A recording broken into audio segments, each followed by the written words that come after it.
El Caribe vuelve a moverse.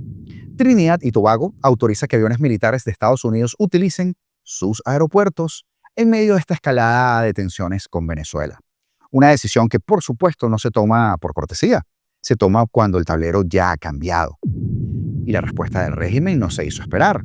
Maduro cancela de manera inmediata los acuerdos de suministro de gas con Trinidad y Tobago.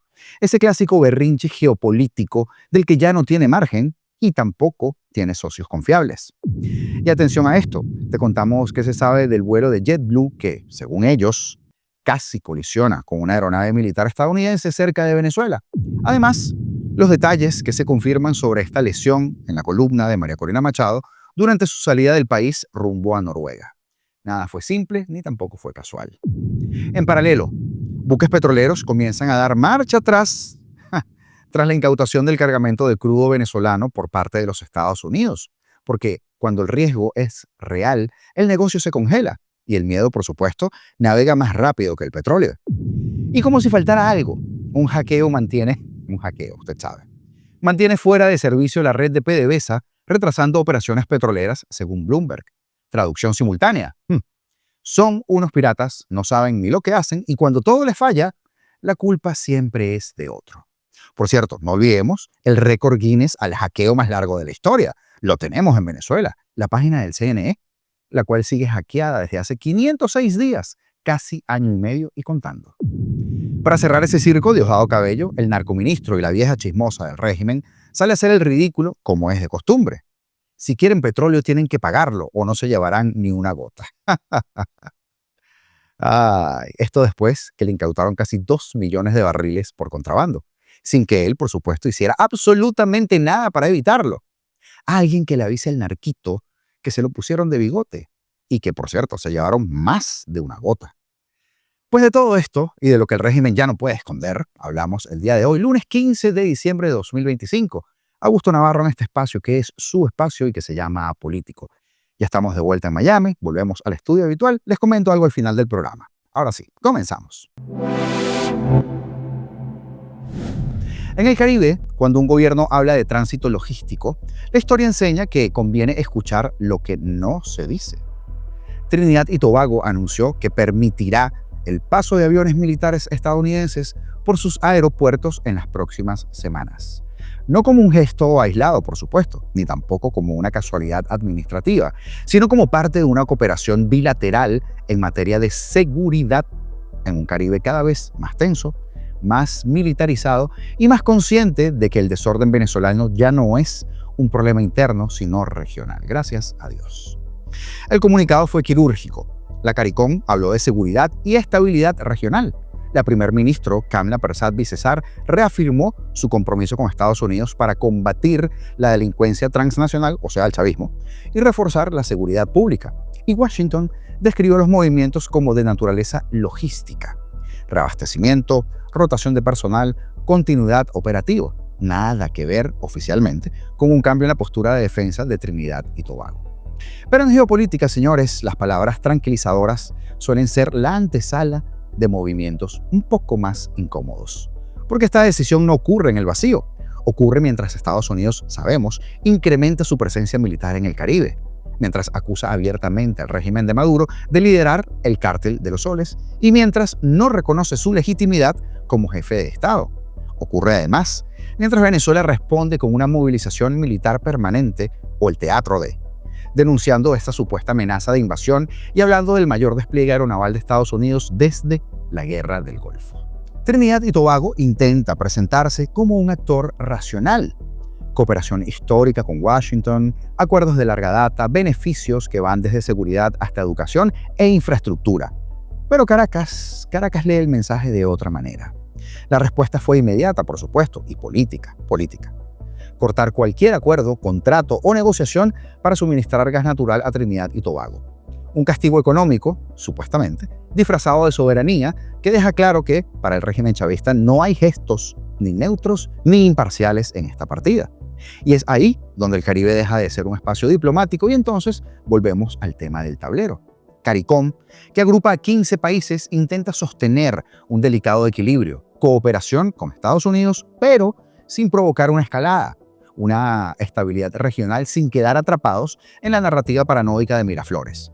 Pero el propio bloque reconoce que el problema ya no es abstracto y hablan de cárteles terroristas de la droga, de violencia transnacional, de amenazas que cruzan fronteras y también aguas territoriales.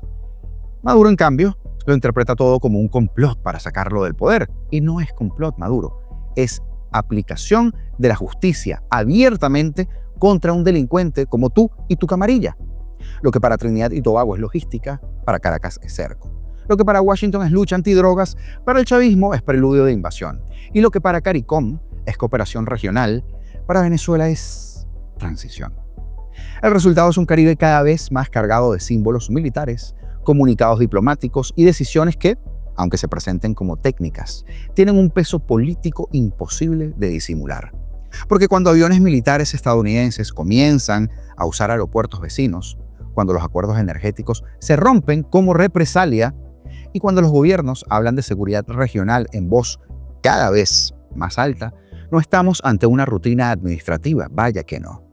Estamos en una región o ante una región que se prepara, al menos psicológicamente, para un escenario distinto.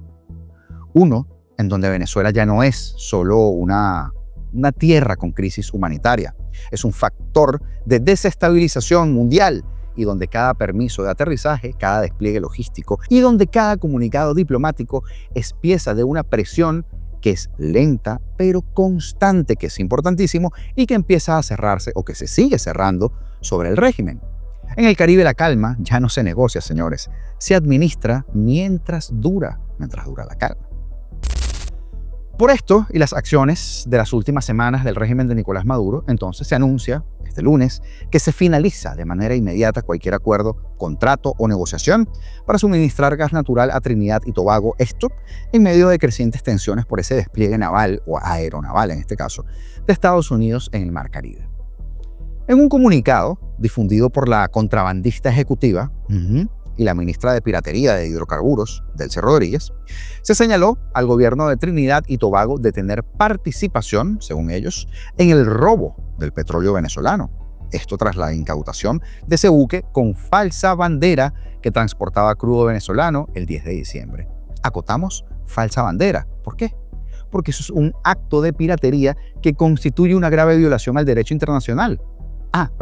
Eso lo dijo Delcy sobre Trinidad. Afirmó también la contrabandista y acusó a la primer ministro trinitense Kamala Persad-Bissessar de revelar una agenda hostil y de convertir su territorio en un portaaviones estadounidense para agredir a Venezuela, lo que calificó como un vasallaje. Nosotros le decimos soberanía, Delcy, ¿saben? De la que ustedes se ufanan.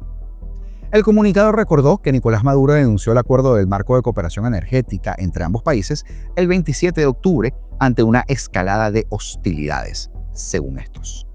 Estados Unidos interceptó ese buque petrolero Skipper que navegaba con falsa bandera, mi amor, frente a las costas venezolanas, lo cual es un delito. En una operación, por supuesto que fue conjunta con la Guardia Costera. El buque, recordaremos, fue incautado por orden judicial de Estados Unidos y que transportaba 1.9 millones de barriles de crudo de PDVSA, según los contrabandistas venezolanos, y que calificaron el decomiso como un robo descarado. Son adorables, sí, claro que sí. Persad-Bissessar, quien asumió el poder en mayo, había manifestado su decisión de no profundizar las relaciones energéticas con Venezuela, ya de por sí. Y es que la primer ministro fue declarada persona non grata por el chiste de Asamblea Nacional que tenemos en Venezuela, por permitir en su soberanía que Estados Unidos hiciera ejercicios militares en su isla, en la isla que preside. Y en septiembre, Estados Unidos y Trinidad y Tobago, a su vez, reafirmaron medidas para evitar que el gas natural del Caribe beneficie al régimen de Maduro. El Ministerio de Asuntos Extranjeros de Trinidad y Tobago aseguró que la presencia de Estados Unidos busca combatir el crimen transnacional y negó, por supuesto, intenciones hostiles en contra de Venezuela. Pero los tontos del chavismo siguen con la lloradera. Ahora, la incertidumbre en torno a la seguridad de volar hacia o desde Venezuela aumenta desde que un vuelo de JetBlue estuvo cerca de colisionar con un avión militar de Estados Unidos mientras despegaba de la pequeña nación caribeña de Curazao frente a nuestra costa. Casi tuvimos una colisión en el aire aquí arriba, dijo el piloto de JetBlue, que según una grabación de su conversación con el control de tráfico aéreo dijo estas palabras. Pasaron directamente en nuestra ruta de vuelo. No tienen su transpondedor encendido. Es una locura. Y es que a este muñequito nadie le dijo lo que está pasando en el Caribe, o es que no está pendiente de su trabajo. No es sino recordar que a finales de noviembre el presidente Donald Trump y la FAA dijeron que las aerolíneas tenían que considerar el espacio aéreo venezolano cerrado, incrementando la incertidumbre. O sea, señor piloto, están pasando cositas cerca de las adyacencias. El incidente involucró al vuelo 1112 de JetBlue desde Curazao con destino al aeropuerto JFK de la ciudad de Nueva York. Tuvimos que detener nuestro ascenso. Acabamos de ver tráfico aéreo directamente frente a nosotros a menos de 5 millas, quizás 2 o 3 millas, pero en un avión de reabastecimiento en vuelo de la Fuerza Aérea de los Estados Unidos y estaba a nuestra altitud, dice el piloto. ¿No le parecerá extraño que hay un portaaviones por allá abajo con una veintena de aviones? Añadió que el avión de la Fuerza Aérea luego se dirigió al espacio aéreo venezolano. Ah, bueno, qué sorpresa, ¿no? Derek Dombrowski, un portavoz de JetBlue, manifestó el domingo: hemos reportado este incidente a las autoridades federales y participaremos en cualquier investigación. El funcionario de la empresa destacó la pericia de sus pilotos para evitar que ocurriera un percance. Ha dicho: nuestros tripulantes están entrenados en los procedimientos adecuados para diversas situaciones de vuelo y apreciamos que nuestra tripulación haya informado rápidamente de esta situación a nuestro equipo de liderazgo. Según la grabación del tráfico aéreo, el controlador respondió al piloto: ha sido una locura con las aeronaves no identificadas dentro de nuestro espacio aéreo. Esas eran las palabras textuales. El incidente en Curazao ocurrió luego de esa advertencia estadounidense a todas las aerolíneas, todas, señores JetBlue, para ustedes también, de extremar precaución. Precaución, al diccionario, vamos. Esto al sobrevolar Venezuela por el aumento de la actividad militar en el Mar Caribe. La alerta estadounidense generó una estampida de aerolíneas extranjeras, como recordaremos, que tienen a Venezuela prácticamente aislada del mundo, salvo los que están forzando con la bota militar a volar. El espacio aéreo bajo responsabilidad de Venezuela, el FIR Maiquetía, ocupa 1.2 millones de kilómetros cuadrados, incluida la zona cercana al despliegue marítimo que ordenó el presidente Donald Trump desde agosto para combatir a los narcotraficantes que se sientan en Miraflores.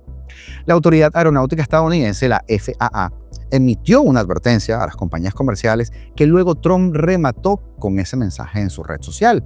Entonces, ¿qué no entendieron?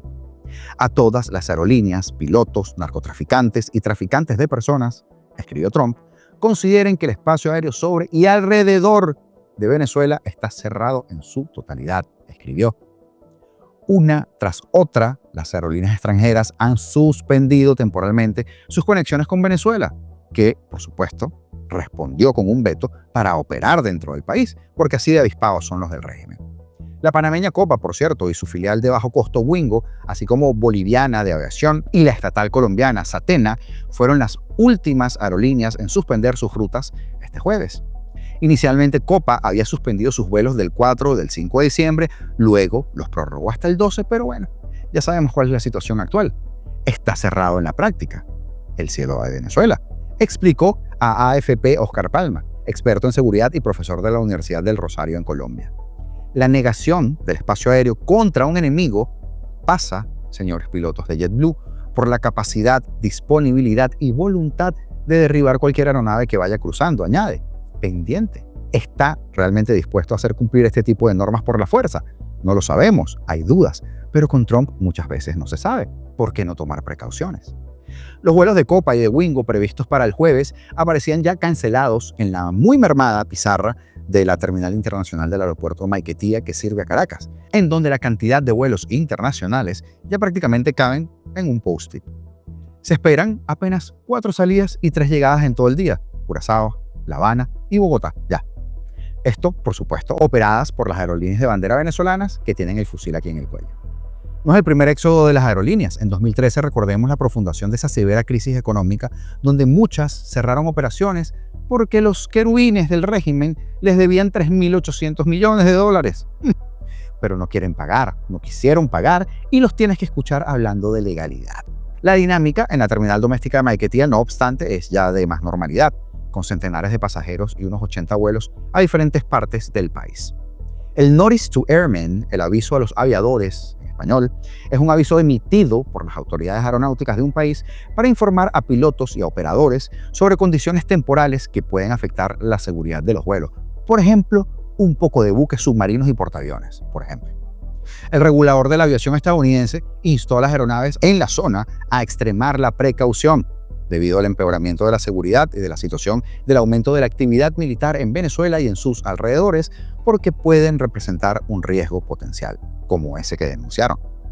Venezuela, por supuesto, acusó a las aerolíneas que pararon de sumarse a acciones de terrorismo de Estado, porque todo es terrorismo para ellos, y revocó el permiso de operación para estas, haciendo gala de su demencia. Es un tema de precaución y de responsabilidad, dijo un experto en seguridad venezolano que pide preservar su identidad para la nota de prensa. Entendiendo que hay un riesgo en las zonas, las aerolíneas dicen mejor no nos metemos en problemas y no pasamos por la zona, explicó Palma a AFP, que descarta una agenda en contra de Maduro en este caso. El experto venezolano explica que las razones pueden variar, desde la presión de los arrendadores de las aeronaves que utilicen las aerolíneas hasta los sindicatos de pilotos, pasando también por las aseguradoras, un tema bastante obvio. Se habla de interferencias incluso electromagnéticas que dejan inoperativos a los GPS de vuelo, lo cual es un riesgo a considerar, apunta. En efecto, Copa y Wingo argumentaron intermitencias en señales de navegación de sus aeronaves, pero hasta que no pasan el susto, no hacen caso, ¿no? Bueno. Ahora, un petrolero que transportaba nafta rusa para PDVSA y al menos 4 superpetroleros que debían recoger cargamentos de crudo en Venezuela dieron la marcha atrás después de que Estados Unidos incautara el Skipper, ese buque que transportaba crudo venezolano, según datos mostrados el lunes por el monitoreo de barcos. La Guardia Costera de Estados Unidos interceptó y confiscó la semana pasada ese barco, recuerdan, ese transportador de crudo que se conoce como VLCC, que transportaba alrededor de 1.8 o 1.9 millones de barriles de petróleo pesado, vendido por PDVSA para nada bueno. Una señal creciente de fricción entre Venezuela y Estados Unidos, quien ha incrementado la presión sobre el régimen de Maduro. ¿Por qué repito esto? Porque la incautación entonces dejó más de 11 millones de barriles varados a bordo de otros buques en aguas venezolanas y ha llevado a algunos propietarios de petroleros a ordenar cambios de rumbo para evitar problemas, con una armada de barcos estadounidenses que están patrullando en el Caribe. Por ejemplo, el petrolero Voltaris, con bandera de Benin, que transportaba unos 300.000 barriles de nafta rusa con destino a Venezuela, dio la vuelta la semana pasada y ahora se dirige a Europa sin haber descargado, según datos de monitoreo, de buques LSEG. Al menos 4 buques que estaban en los cronogramas de PDVSA para cargar crudo en puerto venezolano en las próximas semanas, también para atrás en los últimos días. Esto lo indicó el servicio de monitoreo tankertrackers.com. La presión estadounidense ha paralizado ya casi por completo las exportaciones petroleras de Venezuela desde la semana pasada, con solo buques tanques que son fletados por Chevron. Y entonces, casualmente, y por lo que sea, PDVSA informa el lunes que fue víctima de un ciberataque, que según fuentes obligó al cierre de los sistemas administrativos y operativos de la compañía el lunes, incluido el sistema de entrega de petróleo. Qué conveniente, ¿verdad? Pues bien, Venezuela aún no ha logrado reanudar operaciones de los sistemas clave de la petrolera estatal del país tras lo que calificó como un ciberataque ocurrido durante el fin de semana. O sea, el comodín, porque no pueden culpar a una iguana. La red de petróleos de Venezuela, que gestiona los datos de exportación e importación en el principal terminal de crudo del país, José, seguía fuera de servicio este lunes, luego de la intrusión registrada el sábado por la madrugada. La interrupción ha demorado cargas programadas y ha obligado a aplicar medidas de contingencia en toda la compañía, según 3 personas con conocimiento del asunto. PDVSA instruyó a su personal a apagar las computadoras, desconectar su hardware externo y cortar las conexiones de Wi-Fi y de Starlink, y ponerse un sombrero de papel aluminio, dijeron las personas que citaron ese memorando interno visto por la agencia de noticias Bloomberg. La seguridad en las instalaciones de la empresa también han sido reforzadas desde el domingo. Se vienen un poco de presos seguramente. En un comunicado el lunes, la compañía dijo que había neutralizado intentos de sabotaje dirigido a interrumpir sus operaciones y agregó que la producción de petróleo no se vio afectada. dijo un vocero de PDVSA, quien no respondió de inmediato a las consultas. Pero ya va, ¿qué fue lo que neutralizaron? Si de facto no están despachando. La lógica chavista. La realidad, años de descuido, eso es lo que pasa. También han deteriorado las redes administrativas de PDVSA, volviéndolas vulnerables a intrusiones, dijeron estas personas. La compañía también perdió licencias clave de software después de las sanciones de los Estados Unidos, que han prohibido transacciones con proveedores tecnológicos estadounidenses. Pero no, lo fácil es, nos hackearon. Aunque PDVSA ha sufrido hackeos en su sitio web, y sí ha pasado, ninguno ha prolongado o se había prolongado tanto como la interrupción actual, dijo una de estas personas. El documento interno instruyó al personal a no reiniciar ni usar ningún dispositivo sin orientación, advirtiendo que la empresa no descarta la posibilidad de que información haya sido comprometida. Y en este marco, tiene que usted escuchar las declaraciones de todo un disociado como este. Hicieron manifestaciones en toda Venezuela, en barrios, en comunidades, contra el robo y la piratería del imperialismo norteamericano que pretende imponer la ley del más fuerte, robándose los activos de Venezuela. Nosotros lo hemos dicho, la vicepresidenta lo ha dicho, que además es ministra de Energía, lo ha dicho. Ahí está el petróleo nuestro, lo dijo el comandante Chávez toda su vida. Que había petróleo para no sé cuántos años, 100 años, decía el comandante Chávez. Lo único que tienen que pagarlo. Robador no. No, y ustedes creen que van a venir aquí, van a hacer algo y después van a venir a llevarse el petróleo de Venezuela. No se van a llevar ni una gota, tengan la seguridad. No se van a poder llevar ni una gota de petróleo. ¿Aquí hay petróleo? Sí, pero tienen que pagarlo. Repito, alguien que le diga al trastornado que le acaban de quitar un poquito, así, más que una gota en su cara. Para ver si espabila, ¿no? Ya para cerrar, se habla en las últimas horas que María Corina Machado sufrió una grave lesión en una vértebra tras su salida de Venezuela rumbo a Oslo. Y así lo confirmó el medio de comunicación noruego Aftenposten. No sé si se pronuncia así, creo que sí. A su llegada a la capital noruega en la madrugada del jueves, la fundadora del partido Vente Venezuela fue sometida a evaluaciones médicas tras el exigente viaje como era de costumbre o como debería ser la norma. Fuentes cercanas a la Nobel de Paz confirmaron la información a NTN 24. Y es que se cree que la lesión se había producido durante el peligroso trayecto marítimo realizado en esa pequeña embarcación pesquera bajo condiciones climáticas adversas, con fuerte oleaje, vientos intensos y que duró unas cuantas horas. Aftenposten, por su parte, comunicó en su portal digital: el viaje en barco fue muy dramático, sobre todo porque las condiciones meteorológicas estaban muy malas, con mucho viento y grandes olas. Después de su llegada a Noruega, el jueves por la noche, estas lesiones fueron investigadas en el Hospital Universitario de Ullevål en Oslo. Los médicos debieron detectar varias lesiones, incluida una fractura, según lo que han dicho, en una vértebra, acota este espacio periodístico. Finalmente, el reporte agrega que, como consecuencia de esta lesión, Machado ha prolongado su estancia en Noruega, mientras que recibe orientación médica sobre el tratamiento adecuado para esto. La Premio Nobel de la Paz, de momento, no tiene intención o no tiene previsto emprender una gira europea una vez abandone Oslo. De hecho, recientemente indicó que lo que está es enfocada en planificar su regreso a Venezuela, a donde quiere volver lo antes posible para lograr la tan anhelada transición política en nuestro país. Ya veremos. Saludos especiales el día de hoy para Rommel Rodríguez, para Angelina E. y para Carlos Sarmiento, quienes se han apuntado a la membresía de nuestro canal.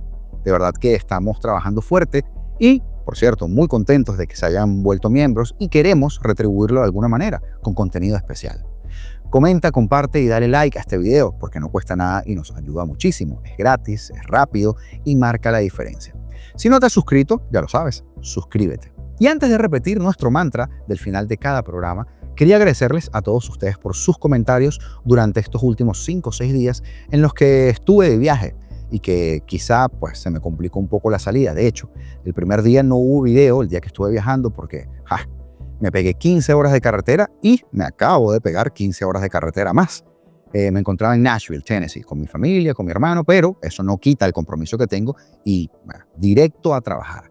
Que por cierto, a muchos de ustedes les gustó mucho el set, la especie de set que improvisamos entre mi hermano y yo, que mi hermano es parte fundamental además de este proyecto. Y pues estamos considerando modificar el set nuestro habitual, este que están viendo, y hacer algo bastante parecido a lo que hicimos allá en Nashville. Porque de verdad que siento que a ustedes, o a muchísimos de ustedes, les gustó bastante y siempre queremos agradarlos visualmente porque la información es la información. Así que nos esforzamos mucho en que el audio sea limpio, en que la imagen sea limpia, en que las cosas se hagan bien, como se tiene que hacer todo en la vida, como debemos empezar a hacerlo en Venezuela, para así recuperar ese gran país que tuvimos alguna vez. Así que quería agradecerles una vez más a todos los que estuvieron allí pendientes, que me escribieron, y por ahí estuve respondiendo unos cuantos mensajes, pero de verdad se me hizo muy difícil responder mensajes porque siempre estuve a contrarreloj. Ya será hasta el próximo programa, señores. Como siempre les digo, libertad o nada, porque sí, seremos libres.